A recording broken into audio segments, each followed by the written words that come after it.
Assalamualaikum warahmatullahi wabarakatuh. Waalaikumsalam warahmatullahi wabarakatuh. Saya Hilwatunisa Nurlayali. Pada kesempatan kali ini, saya selaku anggota Imawati berkesempatan melakukan diskusi santai bersama narasumber kita, Imawati Amila Solihah, dengan tema peran Imawati dalam perspektif kepemimpinan. Aku mau nanya sedikit-sedikit Boleh banget, banyak juga boleh, nggak apa-apa. tentang peran Imawati menurut kakak ya, manggil aja. Ya, santai ya. Apa sih peran Imawati menurut Kamila sendiri? Makasih ya Yola.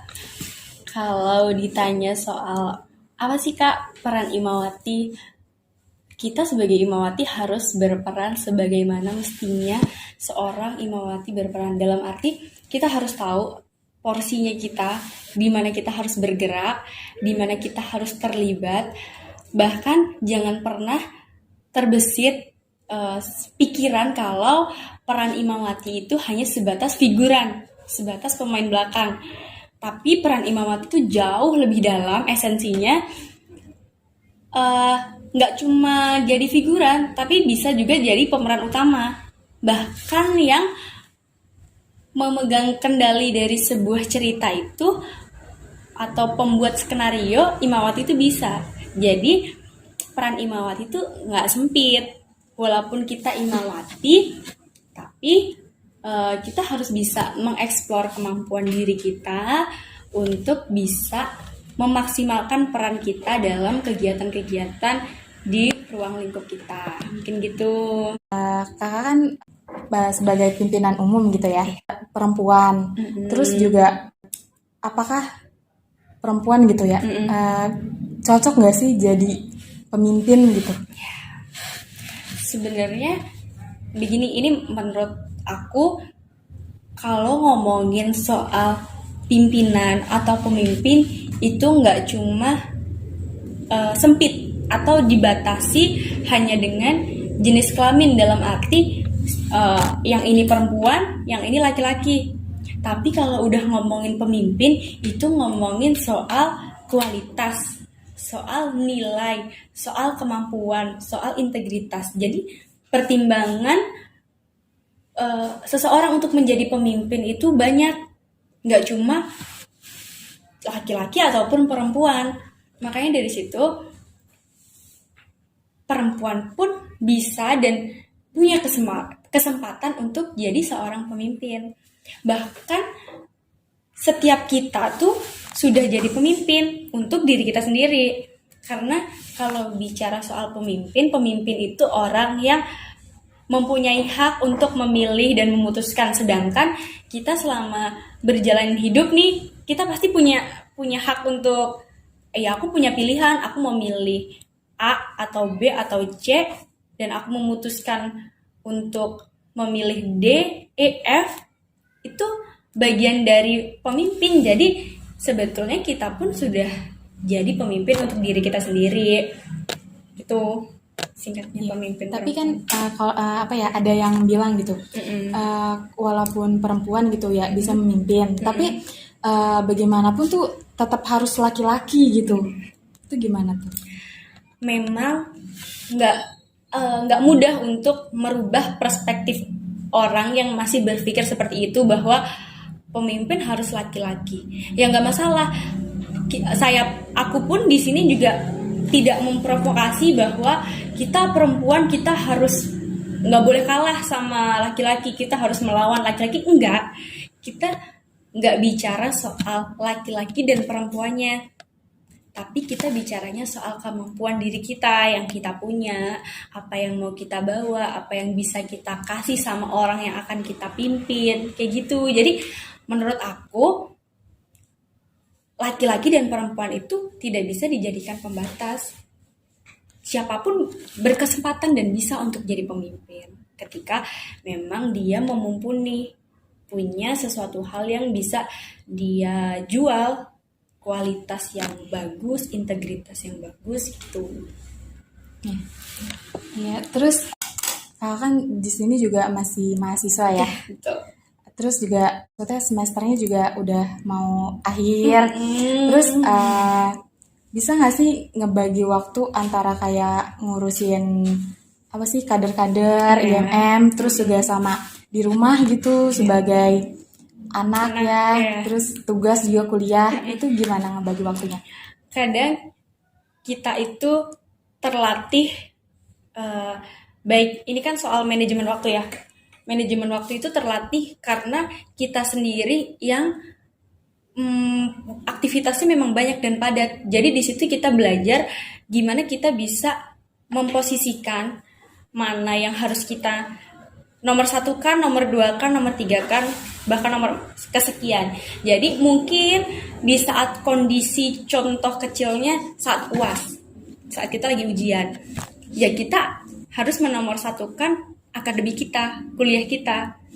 Nah, kalau misalkan keadaannya free kuliah, terus habis gitu di rumah juga free, ya kita usahakan untuk terlibat di organisasi. Kalau kita bicaranya kegiatan kita organisasi di rumah dan kuliah. Jadi nggak selamanya kita, menurut aku ya, nggak selamanya kita tuh harus menempatkan secara paten yang nomor 1 kuliah, yang nomor 2 sebagai anak di rumah, yang nomor 3 organisasi. Itu nggak.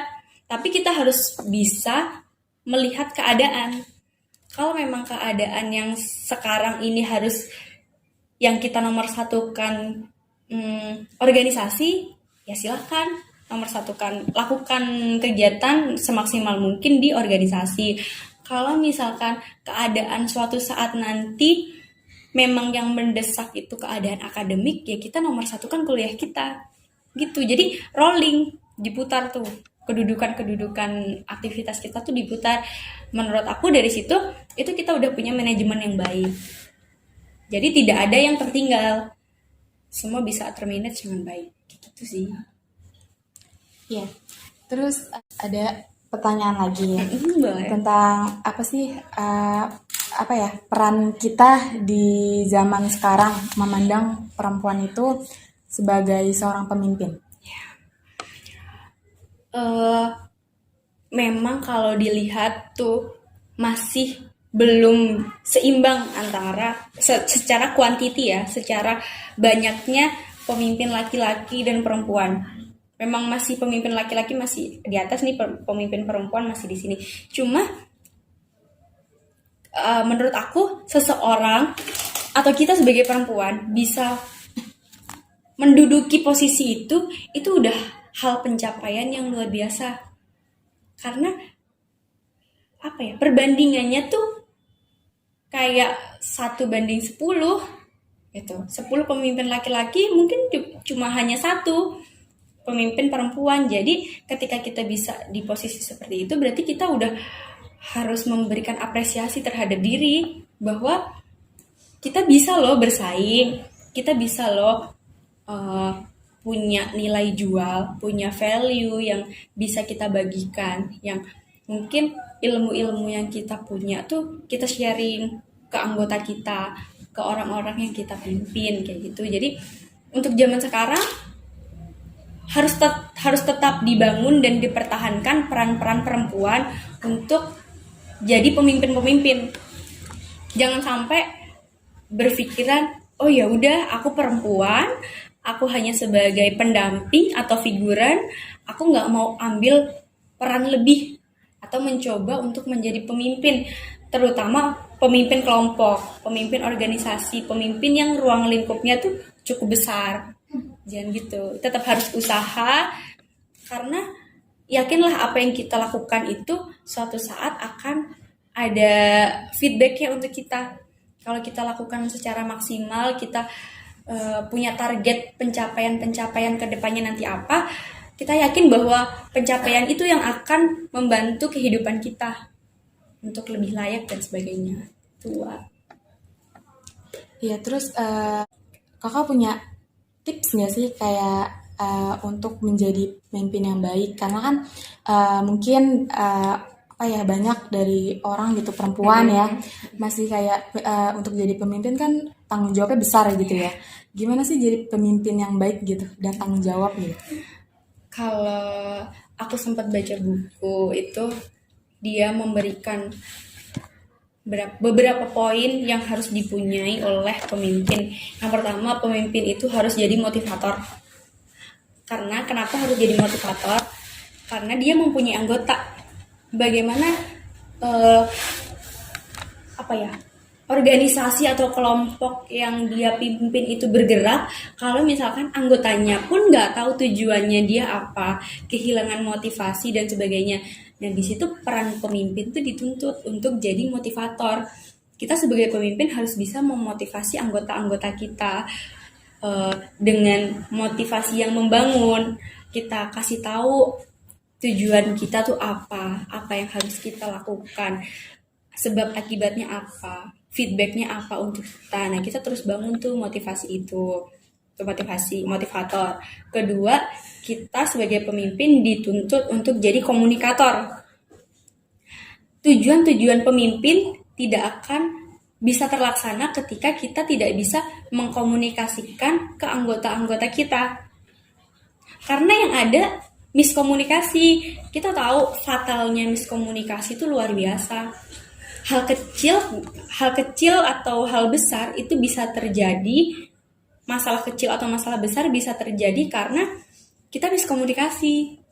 Nah, itu pemimpin harus bisa jadi orang yang komunikator, mengkomunikasikan segala sesuatu, segala tujuan bersama itu dikomunikasikan secara transparan, tidak ada yang ditutup-tutupi lah, supaya anggota juga paham. Ketiga, pemimpin tuh harus bisa memberi kepercayaan. Karena kita dalam organisasi, dalam kelompok, itu harus saling percaya.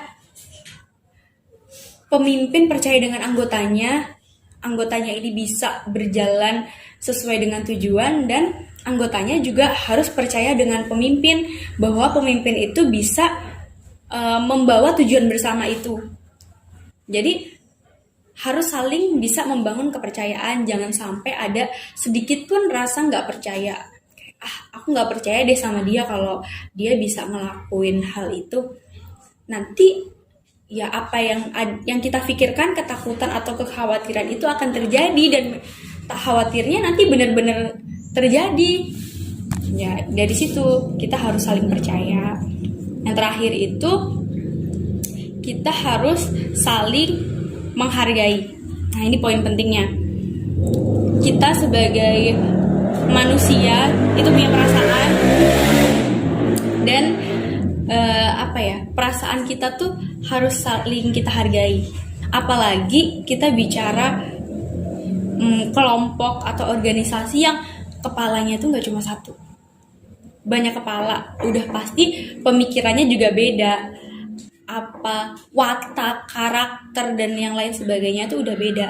Nah, itu kita harus bisa menghargai perbedaan-perbedaan itu supaya tetap harmonis, tetap solid, kekeluargaannya juga dapat. Jadi tujuan-tujuan organisasi ini bisa tercapai. Kalau menurut aku kayak gitu. Ada lagi? Kalau ada tips barangkali dari Kak Hilwa, atau ada harapan atau ada pandangan tentang pemimpin perempuan, atau jangan-jangan tahun depan pokoknya harus jadi pemimpin kelompok atau organisasi gitu. Ada bayangan ke sana nggak? Untuk saat ini sih nggak ada sih. Belum ya. Tapi nantilah. Makanya kita tuh harus menikmati proses yang terjadi. Dulu juga saya nggak pernah kepikiran, atau nggak pernah membayangkan, atau nggak pernah, bahkan tidak pernah menargetkan untuk berada di posisi ini. Cuma ya ternyata memang saya diberikan kesempatan. Oh ya sudah, sekarang saya di posisi ini, saya maksimalkan ke teman-teman, ke diri saya sendiri untuk bisa berjalan dengan baik. Itu. Tapi kayak awal-awal gitu, kayak masih memimpin gitu ya. Ada nggak sih kayak rasa takut gitu? Kayak apa sih, nantinya nggak berjalan dengan lancar gitu? Ada, rasa khawatir tuh udah pasti ada. Kayak, aduh, yang aku bawa nih bukan cuma diri aku, tapi orang banyak. Dan resikonya pun cukup besar. Dari gimana kita sesama Kalau di IMM sesama kader, antar kader itu jangan sampai ada ibaratnya crash atau masalah atau problem, jangan ada, karena itu akan mengganggu pergerakan kita. Belum lagi soal urusan tanggung jawab akan terhadap orang tua kader. Kadang juga hal-hal seperti itu berusaha saya bangun, komunikasi antara orang tua kader tuh harus terjalin, supaya yang namanya orang tua itu sama anaknya khawatir wajar. Takut kayak anak saya ikut organisasi tiap hari keluar terus, pulangnya malam terus atau apa tuh, itu pasti ada dan wajar, bahkan itu pun terjadi sama aku. Nah, makanya kita harus sadar dan saling membangun komunikasi, memberi pengertian sama orang tua, supaya orang tua tuh juga, oh yang dilakukan anak aku tuh memang benar, nggak neko-neko, bahkan yang dilakukan tuh luar biasa, nggak cuma hahaha atau bercanda-bercanda aja kumpulnya gitu. Kalau aku boleh tanya sama Hilwa, kira-kira ketika nanti Hilwa nih jadi seorang pemimpin di suatu organisasi atau kelompok, apa yang satu hal yang bisa Hilwa bawa gitu untuk teman-teman yang Hilwa pimpin, yang akan Hilwa tanamkan gitu? Apanya? Maksudnya? Kayak misalkan Hilwa akan membawa kepercayaan, pokoknya aku selama jadi pemimpin harus modal kepercayaan, harus saling percaya, atau apa? Kalau jadi pemimpin aku harus misalkan rutin tuh selalu main ke rumah kader supaya aku dikenal orang tua atau apa. Ada nggak? Barangkali yang di pikiran Hilwa ini belum ada di aku, dan oh iya bener ya, aku juga harus ngelakuin kayak gitu. Nggak ada. Belum ada ya. Jadi yaudah, itu tadi balik. Mari kita sama-sama nikmati prosesnya. Mungkin setelah ini nih Hilwa jadi kepikiran dan terus mengeksplor kemampuan yang Hilwa punya. Minimal karena Hilwa di bidang Imawati, lakukan itu di bidang Imawati. Terus bawa keluar sedikit ke IMM FKIP, keluar sedikit ke IMM Kota Tangerang, keluar lagi, lebih luas lagi. Insyaallah. Nggak lagi yang mau ditanyain nggak? Udah, cukup itu aja. Udah. Ya. Makasih ya teman-teman semua ya. Jangan lupa ditonton ya. Tonton di channel YouTube-nya PK IMM FKIP, di like, di komen, di share, di subscribe. Semoga sedikit, ini hanya sedikit, bahkan saya nggak menyampaikan banyak ya. Dan mungkin ini juga sering orang lain sampaikan dan udah umum lah bahasan saya. Cuma harapan saya, khususnya kita sebagai perempuan, jangan pernah minder akan hal kita perempuan dan kita nggak bisa ngapa-ngapain. Kita bisa ngapa-ngapain, bukan berarti kita harus melawan laki-laki, bukan. Tapi bagaimana di sini kita sebagai Imawati berperan sesuai porsi kita dan meningkatkan nilai-nilai yang kita punya dalam diri untuk modal nanti ke depannya. Jadi jangan pernah minder, pokoknya kita semua punya kesempatan yang sama lah antara Imawati dan Imawan. Nah, pada kuncinya kita harus saling kolaborasi.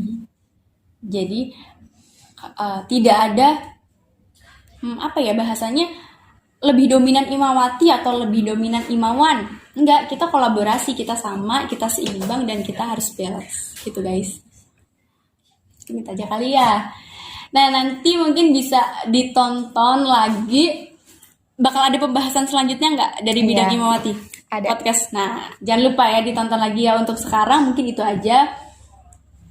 Apa yang saya sampaikan masih kurang banyak. Dan saya sendiri juga mohon maaf karena segala sesuatu yang saya sampaikan itu dasarnya memang dari pengalaman dan dari literatur yang sudah saya baca. Terlepas dari pro dan kontra, nanti silahkan share aja, komen ya. Oke. See you, dadah. Assalamualaikum.